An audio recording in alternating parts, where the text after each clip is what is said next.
Chapter 6. The Smell of. Several hours later, Sam faced the point of no return. Frank said to meet him at 8:30 p.m. It was 30 minutes after his shift started at the restaurant. It was 8 o'clock, and if he owned a phone, it would start blowing up any minute now, with an asshole on the other end, screaming at him and threatening his job. He needed to get his mind in the right place. One big payday. 20 grand in a single evening. Fuck his boss. Fuck being broke. Let's do this, he thought to himself. A half hour later, he was at the spot where Frank said to meet him. It was a surprisingly public place. The Courtyard was in a major shopping pavilion. There were tons of lights and people walking around. It was Friday night and things were in full tilt. This spot was always busy. It was right in the heart of the city. Sam kept reminding himself to keep cool.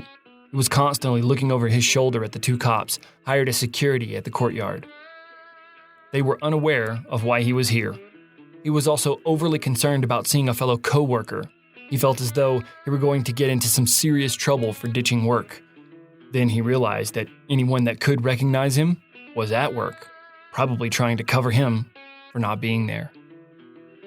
When it all came down to it, Sam had yet to commit a crime that he was aware of, but that did not stop him from feeling as if he were seconds away from being busted.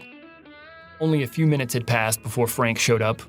He crept up behind Sam without him noticing, nudged him on the shoulder, and in a very authoritative voice said, "What are you doing here, son?" Sam flinched hard and spun around to see his accuser, heart pounding and full of adrenaline already. A wave of relief came over him as though he had got a shot of morphine when he saw that it was no threat, but in fact, it was just his money-obsessed retard of a best friend. Frank laughed out loud and pointed at Sam. "You were scared out of your mind. That was the funniest shit I've seen all day." Sam shoved Frank slightly with the charge of asshole. Frank did not appear dressed for a caper. He was dressed in the same gear he was wearing earlier today. Red shorts, a long white t-shirt, except a backpack that looked almost empty. He was dressed the complete opposite of how Sam was dressed. Sam was wearing black shorts and shoes, a white t-shirt and a black long-sleeve shirt tied around his waist. He was wearing a backpack as well, but it was full of gloves, a ski mask, a bit of rope, some pliers, wire cutters. When questioned by Frank about what was in his backpack, he was a bit reluctant to say. He informed Frank that he didn't know what he was going to need to bring, so he came prepared. He packed the type of stuff you see thieves wearing in the movies. He even brought a pair of black pants in case the shorts showed off too much of his identity. Once again, Frank chuckled in his normal fashion and called Sam a fool. "Ain't nobody gonna see us where we're going," Frank said to Sam as they walked. Turning into an alley next to the pavilion, Frank asked to see Sam's bag. Sam, of course, forked it over, and Frank just threw it in the dumpster. "You don't need all that. We'll pick it up on the way back." Sam stopped for a moment as if he was ready to say something, but then just sighed and followed suit with Frank. After a few blocks of turns and alleys, they came to a manhole cover. There was nothing special about this manhole cover. It was just in the middle of the alley. The words city sewer were stamped into the metal. Nothing more. There was nothing special about the alley either. No banks close by and no art museums. In fact, there wasn't even a greenhouse within a few miles of this alley. Frank reached into his backpack and pulled out a tiny little crowbar and proceeded to pop the manhole cover from the top of the manhole. Moments later, they managed to remove the cover from the hole. The smell that wafted out of the black hole was putrid. It smelled like a combination of shit and weak old raw hamburger that was left in the car on a summer day, with just a twinge of sulfur to add some flavor. Sam and Frank gagged for a second. "We gotta go down there?" Sam questioned. "God, it smells so bad." "Smells like money to me," Frank replied. "Let's get going." With an ugh and a single shake of his head, Sam followed Frank down the hole. It was a narrow fit, just barely enough for his shoulders to get through. The trip down seemed cramped as well. All of the comic books and movies got it wrong. There was no massive substructure beneath the streets, no large tunnels with pristine walkways on either side of the crystal clean water. Instead, it was a very dark and claustrophobic space. At least, here it was. The most you could do was crouch in knee-deep water. Moreover, the water was anything but clean. It smelled horrible and felt even worse. As soon as Sam set foot in the ghastly sludge running through these pipes, he could swear he felt a turd brush against his leg. In this dark, dank tunnel, it could have been any number of things. To top it all off, Frank handed Sam a flashlight. The instant he flipped the switch, he saw that the walls were crawling with roaches. Roaches by the thousands. They didn't seem to scatter like roaches in his apartment. The chances are that these roaches had never seen a human and were completely unbothered by their presence. "What the fuck, dude? We gotta move!" Sam shouted to Frank. They began to push forward through the ever-so-cramped space, wading through the water and swatting the fallen roaches from their neck and hair as they trekked through the long maze of tunnels. After what felt like an eternity in this dark hell of a rank, roach-infested nothingness, Sam shouted, "How much further?" Frank replied, "Should be about 50 or 60 more feet and it'll open up. We'll check the map there." Frank was right on the money. After about 50 feet, the treacherous tube of crawling walls and soupy sludge opened up into a crosspipe. One with more space, but just as gross. Sam continued to brush the roaches from his body, and as he shined the flashlight down on himself, he became even more disgusted. It appeared as though half of the stuff in the sewer that they just waded through was still clinging to his clothes. Dozens of unidentifiable stains were dripping and oozing down his shorts and onto his legs. A mysterious, slimy substance made its way into his shoe, causing his toes to slip and slide against each other inside of his overly saturated sock. It was far worse than he predicted the night would be. "How much further does it say on the map?" Sam asked. "About a quarter mile, that way down the pipe, and we will come to a door. What we're looking for will be on the other side." Frank placed the laminated map back into his pack and slung it over his shoulder. He could see the frustration on Sam's face. He smiled and said, "Easy money, man. After this, you could take a long shower, and tomorrow we get paid. We can go shopping, and all this will just be a memory. You will be a lot wealthier." Frank's reassurances were weak at best. Sam was completely grossed out. If there were not such a large payday on the line, he would have turned back by now. However, a small part of him was enjoying the adventure. Even as a little kid, he would look down the storm drains and wonder what lay hidden below the streets. This was much worse than anything he had ever dreamed about, but still slightly intriguing to the kid inside of him. With one final flinch and a rapid brush of a roach crawling up his arm, they carried on. The final part of the journey was far less difficult than the first. The water was only ankle deep, and there seemed to be a lot less crap in it. There were still just as many roaches and bugs, but the tunnel was twice the height of Frank and Sam, and wide enough to get 2 cars through, so they did not seem to bother the duo. As they approached the end of the tunnel, the sound of rushing water filled the air. "Must be a drop-off ahead," Frank said in a slightly louder voice. He raised his voice to compete with the waterfall's overpowering sound. "Boy, that rope sure would have come in real handy right about now, huh?" Frank could almost taste the sarcasm coming from Sam. They got to the end of the pipe and stopped to look at what lay out before them. Their flashlights could barely illuminate the cavernous room that was before them. One thing was apparent, though. It was about 20 feet down to the bottom of the waterfall, and there was no way to tell how deep the water was. "What now?" Sam asked. Frank only replied with a grin. He took his pack from his back, reached inside, and pulled out several plastic sticks, each about a foot long.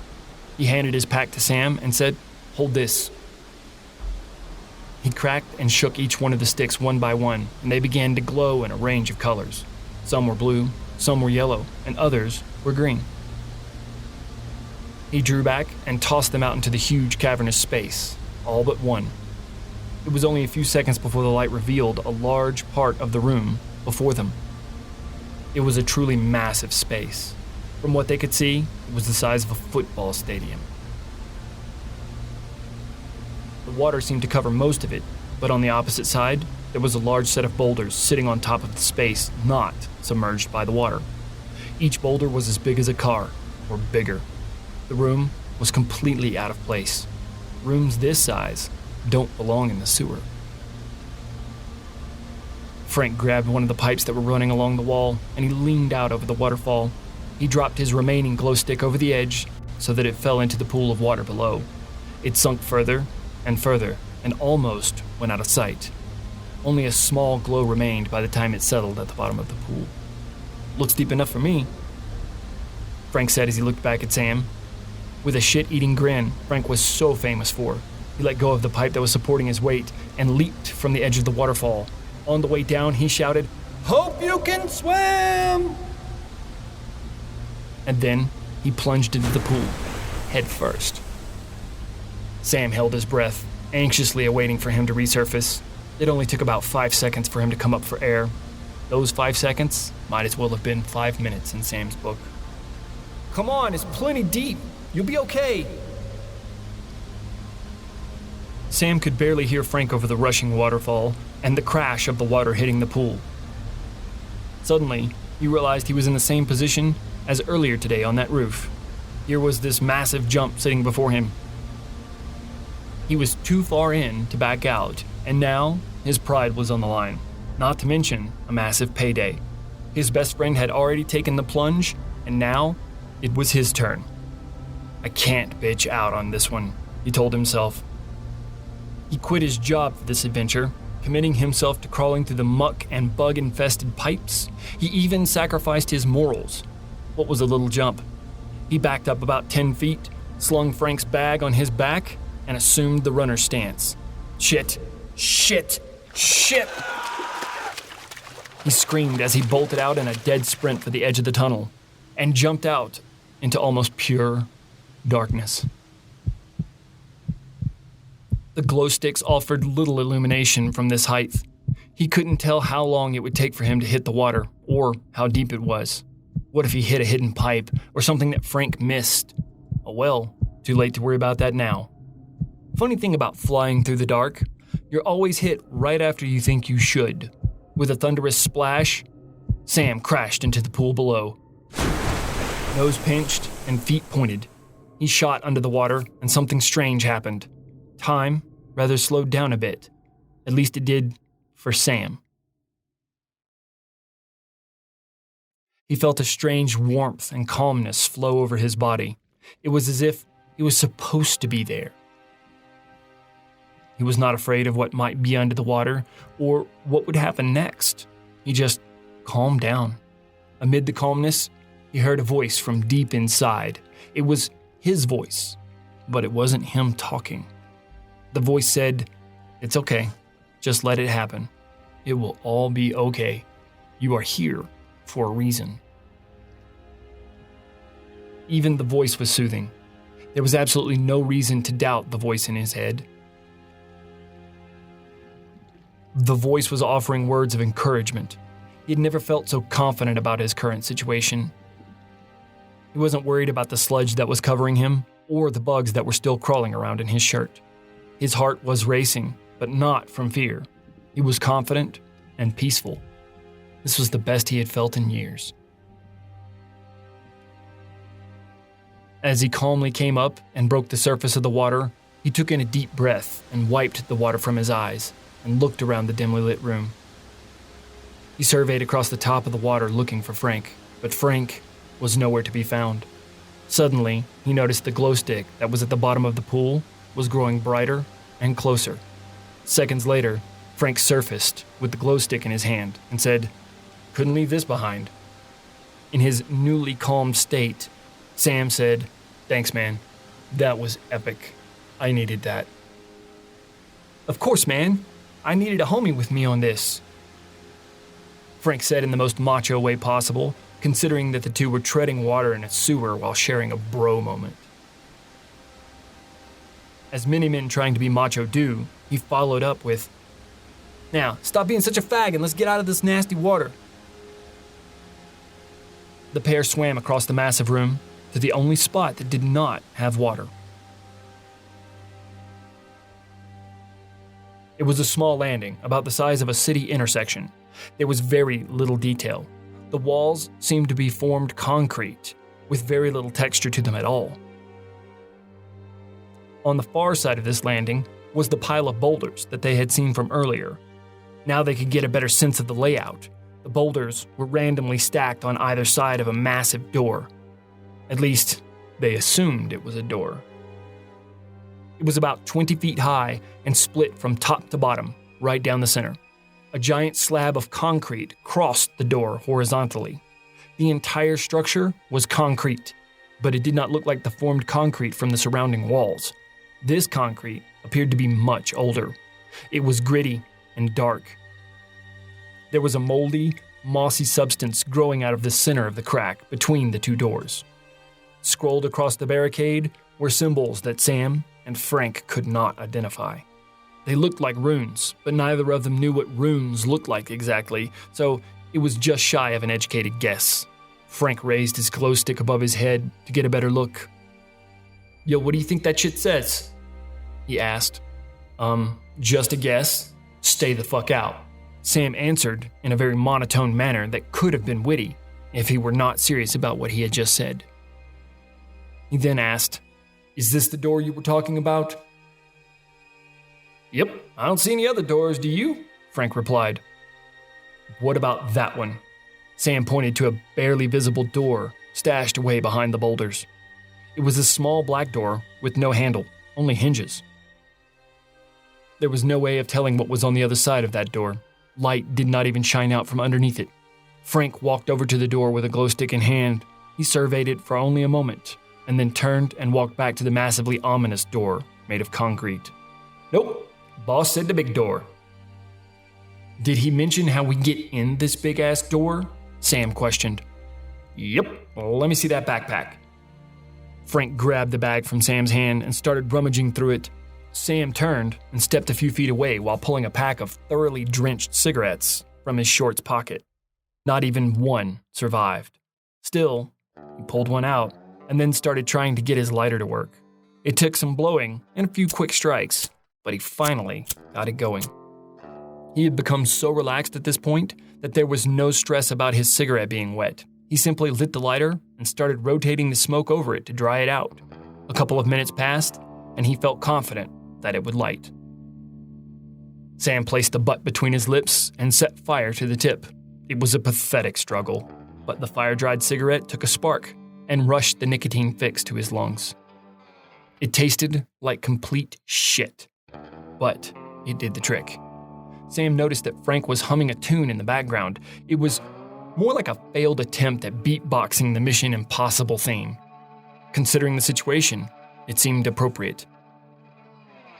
He paid no attention to his partner in crime for the past several minutes. He was so focused on lighting his cigarette that Frank's doings were of no real concern to him. Still, he wondered what was going on. Frank spoke up. "Yo, let me see that lighter." Sam turned to hand the lighter to Frank and was caught totally off guard by what he saw. Frank had managed to tape 3 sticks of dynamite to the door. Sam had never seen real dynamite, but the black stencil on the side of the sticks that said dynamite was a dead giveaway. Though unprepared for this, he remained eerily calm since his dip in the pool. Nothing seemed to faze him. "This is totally going to wake up the neighbors," Sam said. "Where the fuck did you get dynamite?" "My boss is the shit. He said we were going to need it." Frank's face lit up like a Christmas tree. He dreamed of a moment like this his entire life. It's not every day that a kid from the city gets to blow stuff up with dynamite in the sewers of a major metropolis. He flicked the still damp lighter a couple of times until it caught flame. With absolutely no hesitation, he lit the fuse attached to the dynamite. By movie standards, the fuse was quite long, about 8 inches. However, this wasn't a movie, and the sparkling fuse rushed towards the sticks way faster than he anticipated. Both of them scrambled as fast as they could and just barely made it behind one of the boulders before the explosion. What an explosion it was. Rubble and debris went flying everywhere. The sound reverberated off of the walls of the underground enclosure. The fuse burned so fast that there was no time to cover their ears before the blast. They could hear pieces of rock landing in the water faintly over the piercing ring that echoed in their eardrums. As they stood up to survey the damage, nothing was even visible.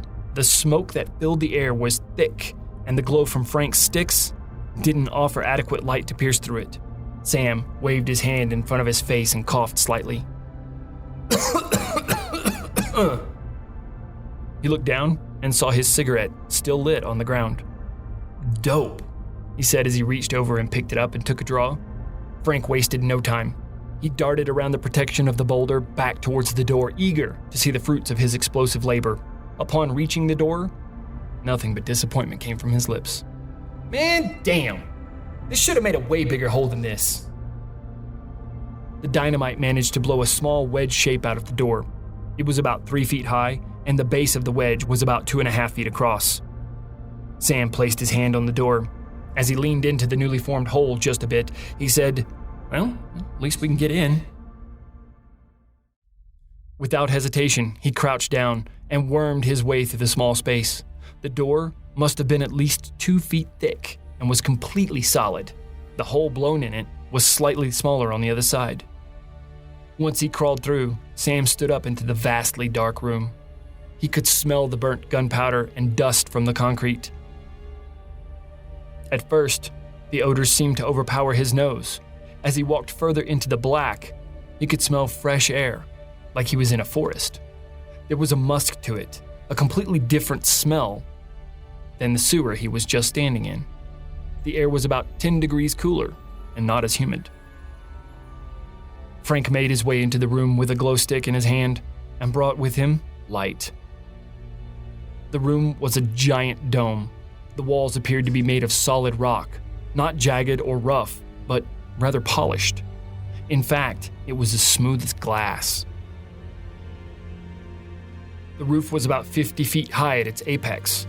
The room itself was half a perfect sphere, occupied by nothing more than a box of the same polished stone in the very center. As the two of them began to move towards the box, they noticed the moss underfoot, and as they got even closer to it, they could see vines were growing out from around the box. Sam found this to be very strange because there was no water and no sunlight in this room. Except for the box, the moss, and the vines, there was nothing else in this room. "Strange place to keep a flower, Frank," Sam said in a very low tone. His head was on a swivel, trying to take it all in. Frank said nothing. His head was on a similar swivel. They were both in awe of where they were. As they approached the box, they could see similar writing to what they saw on the giant door earlier. It might as well have been written in Chinese. Neither Frank nor Sam had a clue what it said. "Well, what do you think this says?" Frank questioned. "I know what it says. Don't open this fucking box," Sam replied as he continued to look around.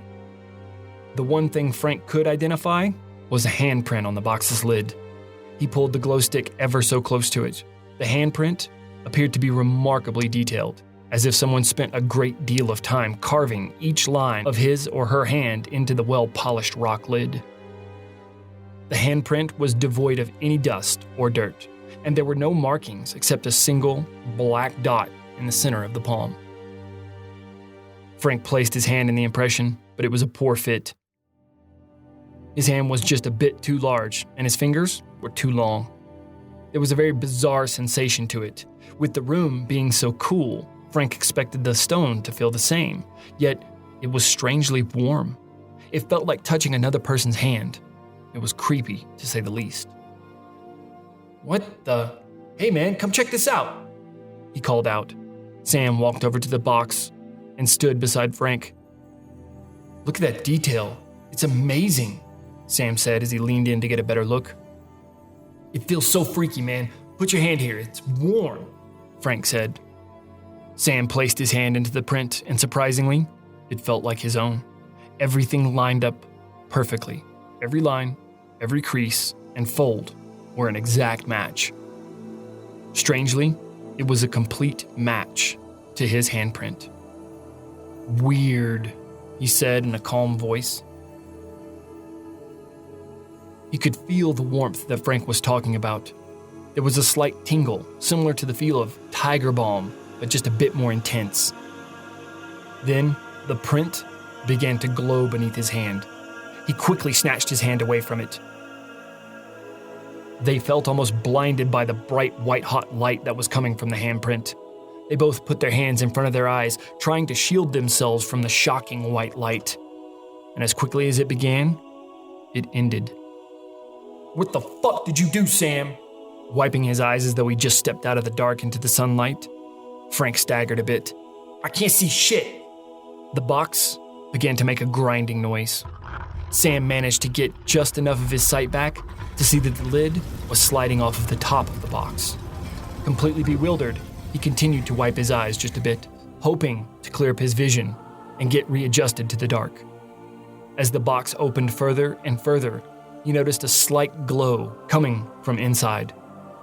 The lid made a thud as it dropped off the edge of the box, and one side landed on the ground. Sam and Frank both peered into the box and saw something truly beautiful and utterly unique. Inside of that box was a flower, glowing solid white. It stood about a foot tall, with 12 triangular-shaped petals on it. The center was large and round like a DVD, only bulbous instead of flat. The stem was bleached white with no leaves. The roots at the base were visible above the surface, but only just. The pair stood in awe for a moment. They were trying to get a handle on what they had just experienced. Strange writing and glowing handprints on stone boxes, self-moving heavy lids. A glowing flower growing in the middle of a dark underground dome. Seemed a bit surreal, like a fantasy novel, but it was all too real. Frank even questioned it aloud to make sure. "Are we dreaming? I mean, are we really seeing this? We aren't in like the Matrix or no shit like that, are we?" "Nope. That's a real glowing flower in that box. Now I get why we're making so much money on this," said Sam. He never even blinked. Both he and Frank kept their eyes on the flower the whole time. "So, how do we get this thing out of there without killing it?" Sam asked. He knew nothing about flowers, but he did know enough to know that they were fragile and delicate. "The boss just said to grab it at the base and pull it out of the ground," Frank said, staring at it. "Just pull it out, just like that." "Yup, just pull it out." "Okay, Captain Cat Burglar, get to pulling." Sam broke his attention away from the flower long enough to give Frank a bit of hell. Frank gave Sam the finger and leaned into the box. He was slightly hesitant on wrapping his hand around the base of the flower due to its mystical appearance. He closed his eyes, squinted, and snapped his hand onto the flower's stalk. He gave the flower a solid tug to pull it from the ground, but nothing happened. "Damn, this thing is in there pretty solid," he said. Again, he gave it a tug, using twice the forces he did before. Nothing happened. Frank then wrapped both of his hands around the base and pulled on it with all of his might. He let out a mighty scream in an attempt to get every bit of strength he could, and still, nothing happened. The flower did not budge. In fact, it did not shake, wiggle, or move, even the slightest bit. It was as though the flower were made of stone. "I swear to God, to be such a badass, you sure are a pussy," Sam said, making fun of Frank. "You think it's easy? You do it," Frank quickly replied in a very kiss-my-ass tone. Sam kicked his head back slightly in agreement and leaned into the box. Before he could get his hand around the base of the flower, he heard a small noise and a voice in the very large room that they just came from. They looked at each other, and their hearts began to race. Was it a security guard? Maybe it was just city workers checking on the sound from the explosion. Could it be the cops? Way down here? "Yo, we gotta get out of here," Frank whispered to Sam. "How? There are no other doors," Sam replied. "We gotta go out the way we came," said Frank. "Oh, that's smart. Go towards the voices that could be cops. Brilliant," Sam rattled. They began to see faint traces of flashlights searching around. From the number of beams, there were several people on the other side of that gigantic concrete door. "I got an idea," Frank whispered. "I still have a stick of that dynamite left." Sam shot a what-the-fuck look at Frank, the kind of look that questioned his mode of thinking for saving a stick of dynamite. "So I like to blow shit up. Get over it. We could light it, throw it out the door, wait till it blows, and then make a run for it, unless you got a better idea," Frank said. Sam pondered his options for all of about a quarter of a second. Shit, he said as he dropped his head a bit. He looked back up at Frank and asked, "What about the flower?" "We'll grab it and we'll take it with us. If we make it, at least we get paid." It sounded like a pretty solid idea to Sam. He wasted no time reaching in and grabbing the flower at the base. He gave it the slightest tug, and it slipped right out of the ground. Sam held the flower out in front of him and looked at it, trying to figure out why Frank was not able to pull it out of the ground. Given the situation, he quickly dismissed it as Frank playing a joke on him. While he was holding it, the glow slowly began to fade from it. It only took a few seconds, and the glow was all but gone. He looked up, and Frank had already began moving towards the door. Sam snapped to his feet and scrambled to catch up with him. Taking a position beside the hole they created earlier, Frank reached into the backpack and pulled out the last stick of dynamite. He held his hand out to Sam and began flipping his fingers in a request for Sam's lighter. "The instant this thing blows, we gotta make a run for it. Don't hesitate, got me?" Frank snapped the order over to Sam in the quietest voice possible. Sam simply nodded his head and hoped that it would work. He was not looking forward to this plan, but right now, there was no other choice. At least, this line of thought gave him a chance of escape, which was more than they had if they stayed in the room. Frank lit the fuse and waited for it to get close to the stick before tossing it out. Once it flew out the door, the duo covered their ears and leaned away from the hole. It was only a split second later that the explosion came.